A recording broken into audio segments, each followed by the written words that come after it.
नमस्कार, आप देख रहे हैं सत्ता की परख। देश की सर्वोच्च अदालत ने एक बार फिर राजनीतिक बागियों को बड़ा झटका दिया है। सुप्रीम कोर्ट ने हिमाचल प्रदेश के 6 बागी कांग्रेस विधायकों को सुप्रीम कोर्ट से राहत नहीं दी। सुप्रीम कोर्ट ने कांग्रेस के 6 बागी विधायकों को अयोग्य ठहराने के विधानसभा अध्यक्ष के फैसले को चुनौती देने वाली याचिका पर सुनवाई की है। बागी नेताओं की ओर से पेश वरिष्ठ वकील हरीश साल्वे ने मामले को अदालत में पेश किया। सुप्रीम कोर्ट ने बागी नेताओं की उन्हें अयोग्य ठहराने के विधानसभा अध्यक्ष के फैसले को चुनौती देने वाली याचिका पर संबंधित प्रतिवादियों को नोटिस जारी किया।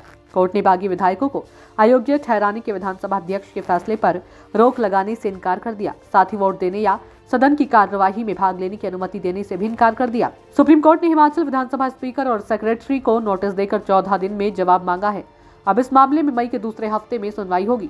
इन सभी विधायकों ने हिमाचल प्रदेश की एक राज्यसभा सीट पर 27 फरवरी को हुए चुनाव में बीजेपी प्रत्याशी हर्ष महाजन के पक्ष में वोट किया था। स्पीकर ने चौतन्य शर्मा, सुधीर शर्मा, आरडी लखनपाल, देवेंद्र भुट्टो, राजेंद्र राणा और रवि ठाकुर को बजट के दौरान सदन में न आने के चलते अयोग्य ठहराया था। कोर्ट ने विधायकों को सदन के अंदर वोट देने या कार्रवाई में शामिल होने की इजाजत देने से इनकार कर दिया है। बागी विधायकों ने कहा कि हमें व्हिप नहीं मिली और चुनाव में क्रॉस वोटिंग हुई। उन्होंने सुप्रीम कोर्ट से इस पर रोक लगाने के लिए भी कहा। जस्टिस संजीव खन्ना ने हरीश साल्वे की इस मांग पर जवाब देते हुए कहा कि हम स्पीकर के आदेश पर रोक नहीं लगा सकते हैं, यह संभव नहीं है, लेकिन हम याचिका पर नोटिस जारी कर सकते हैं।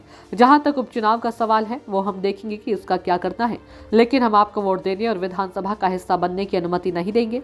हम आपको भाग लेने की अनुमति नहीं देंगे। विधानसभा में पार्टी व्हिप का उल्लंघन करने पर हिमाचल प्रदेश विधानसभा से अयोग्य घोषित कांग्रेस के 6 विधायकों को विधानसभा बजट सत्र के दौरान संसदीय कार्य मंत्री हर्षवर्धन चौहान की शिकायत पर सुनवाई करने के बाद विधानसभा अध्यक्ष ने इन विधायकों को अयोग्य घोषित किया है। इन नेताओं ने विधानसभा अध्यक्ष के फैसले को सुप्रीम कोर्ट में चुनौती दी थी।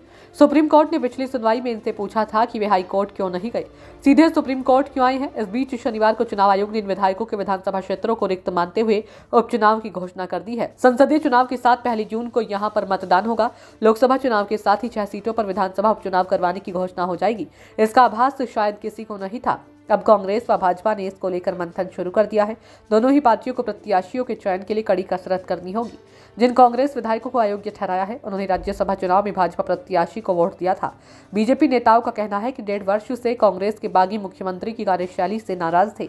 सभी बागी अपने क्षेत्रों में स्थापित नेता हैं और लोगों का समर्थन इनके साथ है।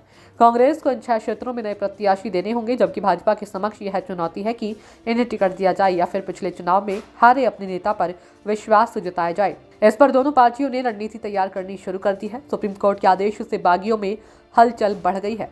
सदन में अब बागी बगावत करने से पहले कई बार सोचने को मजबूर होंगे। व्हिप जारी होने के बावजूद ये विधायक सदन में बजट पारित होने के दौरान उपस्थित नहीं हुए, जिसके चलते विस अध्यक्ष ने इन पर कार्रवाई की थी।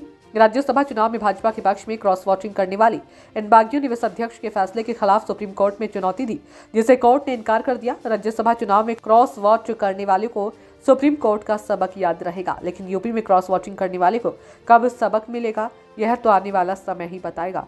सत्ता की परख के लिए अवधेश कुमार सिंह की रिपोर्ट।